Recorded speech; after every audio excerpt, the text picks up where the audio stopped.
갈라디아서 1, 2장은 사도권과 복음을 사도 바울은 변호를 했습니다. 그러면서 복음의 진수의 내용을 말하고 있죠. 어제 보았던 말씀 가운데 2장 20절입니다. 이제는 내가 사는 것이 아니라 내 안에 계신 그리스도께서 사시는 것입니다. 내가 지금 내 몸 안에 사는 것은 나를 사랑하셔서 나를 구하시려고 자기 몸을 바치신 하나님의 아들을 믿는 믿음으로 사는 것입니다. 이렇게 말했죠. 자, 이제 3장부터는 그것을 증명해 보입니다. 왜 사람이 율법을 지켜서 의롭게 될 수가 없는지, 왜 오직 믿음으로 의롭다함을 받는 것인지, 그리고 율법을 주신 목적이 무엇인지를 이제 3장에서 배우게 됩니다. 그래서 갈라디아서 아주 중요한 부분이 3장이라고 할 수가 있겠습니다. 자, 1절에서 5절까지는 그들의 경험에 호소함으로써 복음을 증명하고 있습니다. 또 6절에서 18절까지는 성경 말씀의 기초에서 특별히 아브라함의 이야기를 통해서 논증해 가고 있습니다. 자, 1절을 보면 어리석도다 갈라디아 사람들아, 예수 그리스도께서 십자가에 못 박히신 것이 너희 눈앞에 밝히 보이거늘 누가 너희를 꾀더냐. 자, 5절까지를 보시면 질문으로 다 되어 있습니다. 총 6가지 질문이 나오는데 그 질문들이 하나같이 책망이 섞인 격앙된 5조의 질문들입니다. 1절에 보면 어리석도다라고 강력하게 책망을 하죠. 3절에도 너희가 이같이 어리석으냐 이렇게 말하고 있다. 자, 어리석다라는 말은 생각 없이 행동했다가 큰 낭패를 보는 사람에게 쓰는 말입니다. 즉 갈라디아 교회 성도들이 영적인 분별력을 상실한 채 아무 생각 없이 이 교사들의 가르침을 따른다는 것입니다. 그래서 바울은 이 생각 없는 사람들아 생각 좀 해라 이렇게 책망하고 있습니다. 예수 그리스도께서 십자가에 못 박히신 것이 너희 눈앞에 밝히 보이거늘. 자, 밝히 보인다. 이 말은 형상을 새겨서 그림을 그려서 눈으로 확실히 보여준다라는 겁니다. 우리 유치원 아이들한테 이렇게 단어를 설명할 때 그림을 그려주면 이해가 빠르잖아요. 그런 것처럼 그런 표현이라는 겁니다. 자, 복음의 진리를 눈에 선명하게 보일 정도로 아직 정말 아주 명확하고 분명하게 전달했습니다. 마치 그들 앞에서 예수님께서 십자가에 못 박혀 죽으신 것처럼 그렇게 생생하게 전했다라는 겁니다. 여러분들 여기서 좀 상상이 되십니까? 사도 바울이 예수님이 십자가에 못 박혀 죽으셨다는 것을 이 말로써 아마 정말 이렇게 표현하기도 그렇지만 막 신용도 해가면서 예수님이 진짜 십자가에 못 박혀 죽었다라는 것을 생생하게 아주 생동감 있게 갈라디아 교인들에게 전달을 했습니다. 그리고 그것을 알아듣고 마음으로 이렇게 믿었습니다. 예수 그리스도께서 십자가에 못 박히신 것이 그들 눈에 밝히 보임에도 불구하고 그들이 변절되었다는 사실에 이 바울이 이해를 할 수 없다라는 거죠. 여기서 꾀더냐 이 말은 마술과 관련된 그런 단어입니다. 마술로 유혹하고 깨어서 사람을 호리는 것입니다. 결국 1절에서 예수님께서 십자가에 죽으셨다는 것은 무엇을 말합니까? 예수님께서 십자가에 죽으셨다는 것은 인간은 전적으로 부패했고 전적으로 무능력하다라는 겁니다.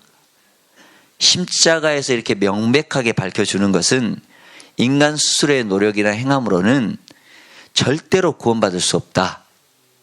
이란 말입니다. 십자가 앞에서 인간은 자신이 죽을 죄인이라는 것을 또 오직 십자가의 은혜로만 구원받을 수 있다라는 겁니다. 그래서 제가 시작할 때 2장 20절을 읽어드린 겁니다. 내가 십자가에 못 박혀 죽었다. 사도 바울이 그렇게 표현을 하는 겁니다. 인간의 행위와 이 십자가는 서로 양립할 수가 없습니다. 거짓 교사들은 이제 할례를 받고 모세의 율법을 지켜야만 유대인이 되고 또 참으로 구원받는다고 가르쳤다라는 겁니다. 그럴듯해 보이죠? 아니라는 겁니다. 이 말은 그리스도의 십자가를 완전히 무효시킨다라는 겁니다. 좀 더 여러분들 제가 쉽게 설명해 보겠습니다. 이제 아이들이 새학기가 돼가지고 이제 새학기에 맞는 새 옷을 사 입혔습니다. 근데 도로 헌옷을 꺼내서 굳이 그럴 필요도 없는데 쓰레기통을 뒤져가지고 그 더러운 헌옷을 다시 찾아서 새 옷은 버리고 헌옷을 입고 다니며 산다는 겁니다. 그걸 보면 여러분들 부모님이 어떤 생각이 들겠어요? 바울이 마치 그 심정이라는 겁니다. 예수님께서 십자가에서 우리 대신 위해 죽으셨다. 이 복음을 듣고 그 복음을 믿고 받아들여서 주님과 함께 죽고 사는 체험을 실제 했다면 그 사람은 감히 그 대속의 은혜에 또 다른 것을 보충해야 되겠느냐? 전혀 그럴 수 없다. 십자가에 죽으신 것이 밝히 보이는데 왜 거짓 교사들에게 이렇게 미혹을 받아서 너희들이 속았느냐? 너희가 그렇게 생각 없는 사람이냐? 이렇게 말씀한다라는 겁니다. 그런데 이런 일이 갈라디아 교회에서만 일어났습니까? 아니죠. 오늘날 우리에게도 얼마든지 이런 일이 일어날 수 있다라는 겁니다. 정말 내가 이 십자가의 공로가 나의 구원에 있어서 충족하다라는 것을 믿고 오직 십자가만을 믿고 신뢰하고 의지하고 사는지를 생각해 보아야 된다라는 겁니다. 목사님, 십자가에 대해서 너무나 잘 알고 있는데요. 십자가 너무나 잘 보이고, 십자가. 늘 우리 십자가, 목에도 걸고, 귀에도 걸고, 십자가. 그런데 다 알고 있어도 다시 한번 십자가의 의미를 깊이 묵상하고 생각해 보시길 바랍니다. 십자가가 명백히 보여주고 또 그 의미에 대해서 다시 한번 묵상하고 깨달을 때 우리의 신앙생활에 있어서 놀라운 힘이 있고 또 정과 욕심을 십자가에 못 박았다. 이 의미를 여러분들 우리가 정말 실천해낼 수 있다는 겁니다. 죽은 사람이 이미 이 정과 욕심에 대해서 죽은 사람이 어떻게 정욕에 따라 살 수 있겠습니까? 우리는 이 돌아올 수 없는 강을 건넌 사람인데, 그러죠? 날마다 나는 죽노라 이렇게 표현하고 있는데, 여러분들 십자가에 대해서 정말 어떤 진지한 자세를 가지고 있습니까? 당연히 우리가 십자가가 있기 때문에 부활도 있는 것이죠. 내가 십자가 앞에서 죄인이라는 사실과 십자가에 나타난 주님의 지극한 사랑과 오직 이 십자가의 은혜로 구원받았음을 깨달았을 때, 그래서 내가 십자가에 흔적이 있다? 그렇다라는 겁니다. 여러분들 정말 십자가의 흔적이 내게 있다면 내가 생각하고 행동하고 말하고 살아가는데 십자가를 우선순위 둔다면 우리가 어찌 죄와 짝할 수가 있고 어찌 더 더러움에 관여할 수가 있겠습니까? 그렇죠? 십자가를 깊이 생각하는 저와 여러분이 되기를 바랍니다. 2절에 내가 너희에게 다만 이것을 알려 하노니 너희가 성령을 받은 것은 율법의 행위로냐 듣고 믿음으로냐. 자, 여기서 중요한 단어가 하나 나오죠. 뭡니까? 율법이냐 믿음이냐 이것보다 더 중요한 게 있죠. 성령이죠. 갈라디아서에 처음 이 성령이 등장하고 있습니다. 자, 다만 그들의 경험에 호소하고 있는데 예수님을 믿을 때 성령을 받은 것에 호소하고 있습니다. 즉 너희가 성령을 받은 것이 할례를 받고 율법을 지켜서냐 아니면 복음을 듣고 그 복음을 믿어서냐 라는 겁니다. 이 성령 체험에 호소하고 있다라는 겁니다. 4절에 보면 너희가 이같이 많은 괴로움을 헛되이 받았느냐 과연 헛되냐. 여기서 괴로움을 받는다라는 이 괴로움을 당할 때 쓰는 단어이기도 하지만 긍정적인 경험을 할 때도 쓰는 단어입니다. 이 말은 뭐냐면 복음으로 인한 고난을 말하는 것이기도 하겠지만 수많은 성령 체험을 의미하는 겁니다. 4절을 다시 해석하면 너희가 이같이 성령이 여러분들 안에 거하심으로 성령 체험을 헛되이 경험했느냐 이런 뜻입니다.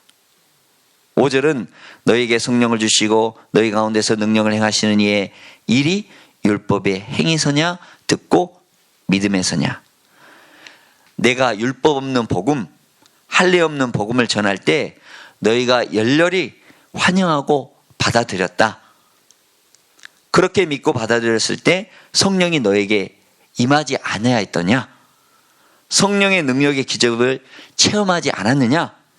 성령이 늘 너희 안에 계셔서 성령께서 주시는 모든 신령한 은혜의 축복을 누리지 않았느냐? 그때를 잘 떠올려 보아라. 그때 그런 은혜를 누린 것이 할례를 받고 모세 율법을 지켜서냐? 아니지 않느냐? 듣고 믿음으로 받은 것이 아니냐? 이렇게 말하고 있다라는 겁니다. 이 성령이라는 단어 너무나 중요한데요. 믿음으로 의롭다함을 받느냐 율법의 행함으로 의롭다함을 받았느냐 하는 문제에서 갑자기 성령을 받은 얘기가 나오는 것은 여러분 의아할 수 있는데 그러나 바울에게 있어서 아주 적절한 타이밍에 이 성령이라는 단어를 쓰고 있다라는 겁니다.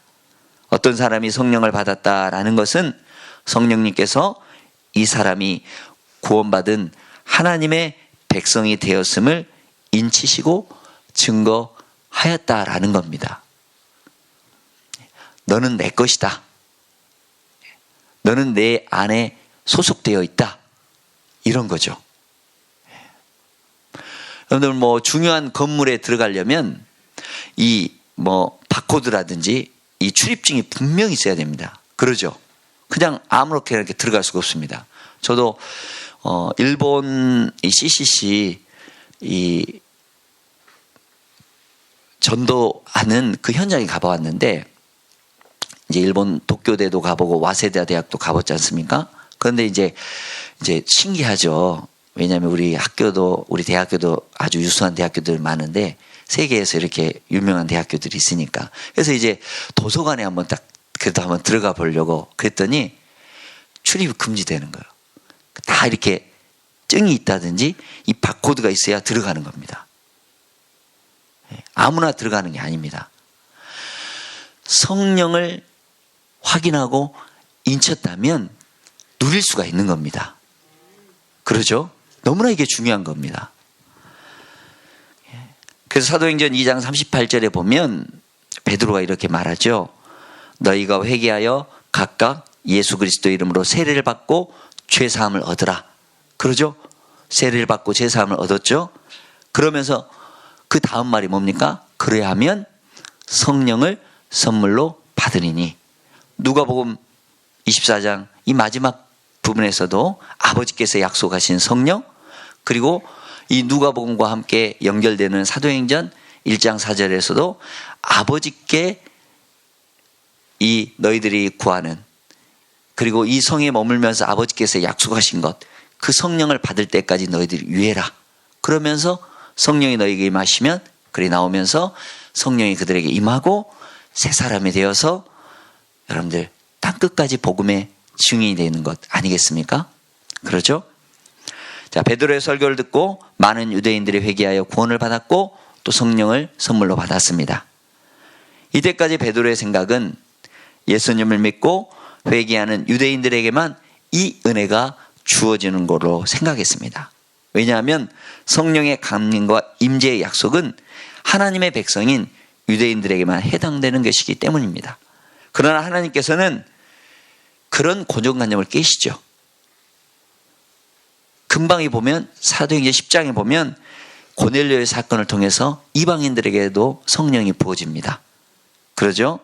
성령이 말씀 듣는 그 고넬료의 가정에 많은 사람들에게 동일하게 내려옵니다. 그리고 함께 온 할례 받은 신자들이 이렇게 일하죠. 이방인들에게도 성령 부어주심으로 말미암아 놀랐다. 그리고 방언으로 하나님의 이름을 높이고 찬양합니다. 베드로가 말하죠. 이 사람들이 우리와 같이 성령을 받았으니 누가 능히 물로 세례 줌을 그 말이요 예수 그리스도의 이름으로 세례를 주라 하니라. 그렇게 됩니다. 베드로가 생각한 이 절차는 이들이 마음으로 돌이켜서 먼저 할례를 받고 모세의 율법을 지킨 다음에 곧 유대인이 된 후에 회개하고 예수님을 믿으면 성령이 임할 줄로 생각했습니다. 그러나 성령님께서는 이런 절차를 뛰어넘어서 그들에게 임했습니다. 얼마나 놀라운 일이요? 하나님의 경륜이요? 섭리입니까? 베드로는 이방인들이 할례 없이 곧바로 세례를 주는 것이 기존에 가지고 있던 이 고정관념에서 크게 어긋나는 것이지만 성령님의 뜻에 순종하여서 세례를 주게 됩니다. 혹시 내가 생각하고 경험하는 것으로 이 하나님의 일을 제한하고 있지 않는지 우리는 한번 이 말씀에서 돌이켜 보아야 된다는 겁니다. 성령님을 혹시 근심시켜 드린 일은 여러분들 없습니까? 내 안에서 성령님께서 이렇게 하라고 또 강력하게 말씀해 주시는데 그것을 어떤 경험이나 내 생각이나 어떤 다른 것으로 꾹꾹 눌러본 그래서 성령님께서 내 안에서 탄식하고 계시지는 않았는지 그런 경험이 없는지 하나님이 유대인과 이방인의 벽을 허무시는데 성령님이 일하셨습니다. 이방인에게도 유대인들과 똑같이 성령을 허락하셨음을 통해서 우리는 알 수 있습니다. 예루살렘에는 유대인 공동체와 헬라인 공동체가 함께 공존했습니다. 여러분들 그 사실 우리는 확인할 수 있죠. 헬라파 과부라든지 히브리파 과부가 이렇게 여러 가지 공개하는 일로 서로 불편함을 느꼈습니다. 그런데 이제 예루살렘 이 지역만 아니라 저기 다른 이방 지역에서도 비슷하다라는 겁니다. 그런데 거기에 누가 역사하시느냐? 바로 성령님입니다.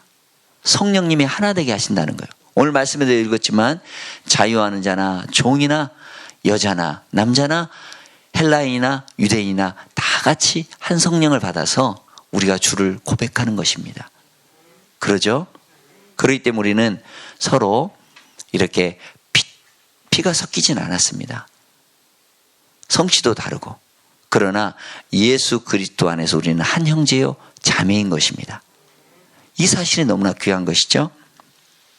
자, 우리가 처음 믿었을 때를 한번 돌이켜 보십시다. 그때 여러분들 성령을 받을 만한 어떤 자격이 있었습니까? 또 성령을 받을 만한 어떤 조건을 제시했습니까? 아니죠. 말씀을 듣다 보니까 또 그 말씀이 나를 견인하고 역사하셔서 나도 모르게 눈물 콧물 쏟고 회개하고 복음을 읽고 성령이 내 안에 오셔서 놀라운 체험을 했던 것입니다. 그러죠?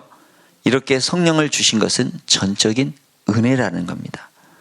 우리는 그것을 체험한 장본이기 때문에 부정할 수 없다라는 겁니다.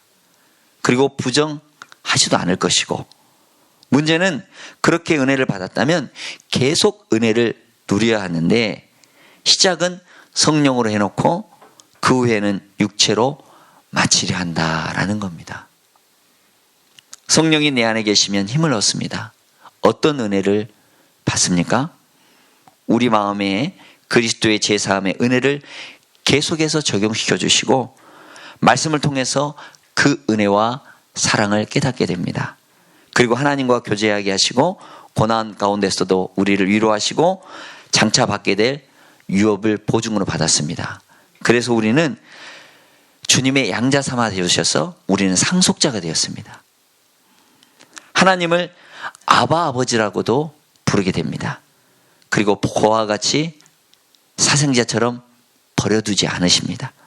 죄짓고 방황할 때는 성령이 내 안에서 탄식하시면서 중보 기도해 주신다라는 겁니다.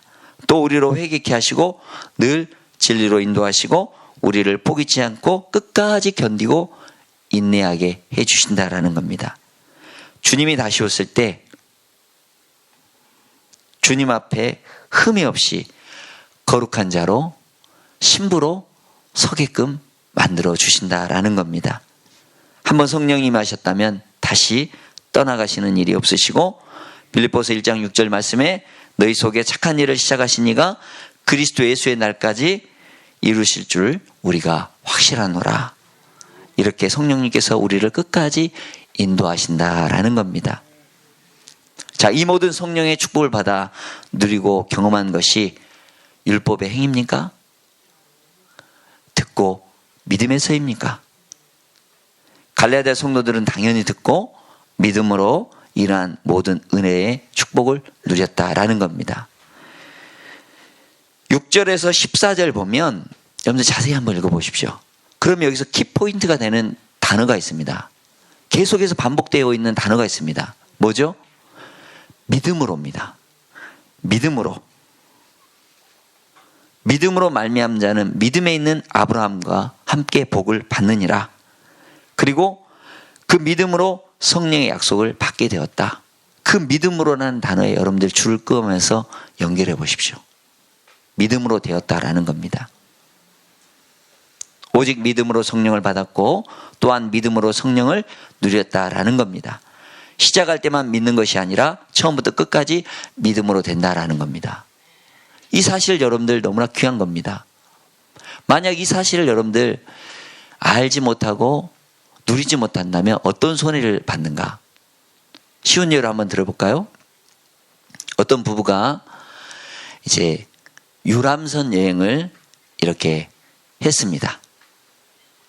그런데 이제 비용을 좀 절감하고 절약하기 위해서 이분들이 이제 이 배 안에 있는 식당에 아주 좋은 음식은 이제 돈을 지불하는 줄 알고 그냥 본인들이 준비해온 이 도시락을 가지고 연일 한쪽 구석에서 먹었습니다. 그 모습을 보고 있던 이 종업원이 이렇게 와서 아니 왜 이렇게 식사를 이렇게 하십니까? 그랬더니 이 부부가 하는 말이 아니 우리가 이렇게 배싹은 지불했지만 이렇게 먹는데 또 돈을 지불할 것 같아서 우리가 이렇게 조금씩 준비해서 이렇게 먹습니다. 근데 그 종업원이 하는 말이 아닙니다. 이미 이 뱃삭에 모든 것이 다 포함되어 있습니다. 근데 그걸 모르고 자기가 준비한 조그만 이 도시락을 가지고 그렇게 먹고 있었다. 여러분들 이렇게 생각한다면 여러분들 얼마나 그러죠. 거기에 있는 건 다 우리가 누릴 수 있는데 다 우리가 혜택을 받을 수 있는데 내 생각으로 제한해서 그렇다라는 겁니다. 성령님은 여러분들 안에 모든 것을 다 주실 수 있는 분입니다. 그러죠? 누려야 되는 겁니다. 하나님께서 아무리 우리에게 은혜를 주시고자 하셔도 내가 믿지 않으면 안 주신다. 결국 인간이 믿어야 하는 것이다. 믿음은 우리 인간이 구원을 위해 할 수 있는 유일한 행위다. 내가 믿느냐 믿지 않느냐에 따라서 하나님의 은혜가 주어지지 않느냐 결정된다는 것입니다. 그리고 성령을 처음 받을 때뿐만 아니라 그 외에도 우리가 끝까지 잘 믿어야 성령께서 우리를 떠나지 아니하신다. 그래서 우리가 믿음으로 성령을 받은 것이 분명한데 믿지 않는 자에게 이런 은혜가 주어질 리가 없다. 그러나 이 사실을 마치 성령을 받고 안 받고 사람의 마음 상태에 따라서 좌지우지 되지 않는다라는 겁니다. 내가 믿었기 때문에 성령을 받았다라는 겁니다. 그것을 여러분 곡해해서 듣거나 잘못 해석해서는 안 된다라는 겁니다. 오늘 본문에서 믿음과 대조되는 것이 율법의 행위죠. 율법의 행위란 인간의 스스로의 행위로 구원받기 위한 모든 노력과 시도를 말하는 겁니다. 그런데 그런 걸 여러분들 다 내려놓아야 된다라는 겁니다. 자, 13절, 14절 우리 중요한 말씀이기 때문에 다시 한번 읽어봅시다. 시작. 그리스도께서 우리를 위하여 저주를 받은 바 되사 율법의 저주에서 우리를 속량하셨으니 기록된 바 나무에 달린 자마다 저주 아래 있는 자라 하였습니다. 이는 그리스도 예수 안에서 아브라함의 복이 이방인에게 미치게 하고 또 우리로 하여금 믿음으로 말미암아 성령의 약속을 받게 하려 함이라. 예. 자, 율법의 저주에서 속량하셨다는 말은 우리의 책임이라는 테두리에서 구원하셨다는 것인데, 자, 초등학교 때 바른 생활 교과서가 있었죠. 예. 율법은 바로 무엇이 하나님 앞에서 바른 생활인지를 가르쳐 주는 겁니다. 이러한 의미에서 바울은 이 율법을 초등교사라고 했습니다. 그러나 태생적으로 죄를 짓도록 설계되어져 있는 이 우리는 엄청난 이 두꺼운 이 바른 생활 교과서라고 하는 율법을 다 지킬 수 있을까요? 없을까요? 없습니다. 이건 마치 바른 생활 교과서처럼 이 처음부터 마지막까지 약 이 10,000개 정도 되는 이 시험 문제를 주관식으로 내서 단 한 개도 틀리지 않고 100점을 받아야만 초등학교 졸업을 할 수 있다라는 겁니다. 예. 이런 방법만 있다면 이 세상에 그 어느 누구도 이 초등학교를 졸업할 사람이 누가 있겠어요? 다행히도 대안이 생겼습니다. 그것은 바로 교장 선생님이 그 시험을 이미 치루었고 그분께 치루었던 그 과제 이 완성의 효력을 내게도 적용해 달라고 요청하는 겁니다. 여러분들 그건 너무 쉽죠? 예. 실제로 예수님은 죄 없이 사셨습니다. 또 율법의 시험도 통과하셨습니다. 그러나 수많은 사람들 대신해서 형벌을 받으셨죠. 우리가 할 일은 나를 대신해서 죄값을 치르신 예수님을 믿고 그분의 자녀 삼아달라고 요청하는 것뿐입니다. 예. 어렵지 않죠? 쉽죠? 그래서 예수님이 오셨고 믿음의 시대가 왔으므로 이제는 우리가 율법 아래에 있지 않다. 믿는 우리가 하나님의 자녀가 되었다. 영접하는 자 곧 그 이름을 믿는 자들에게는 하나님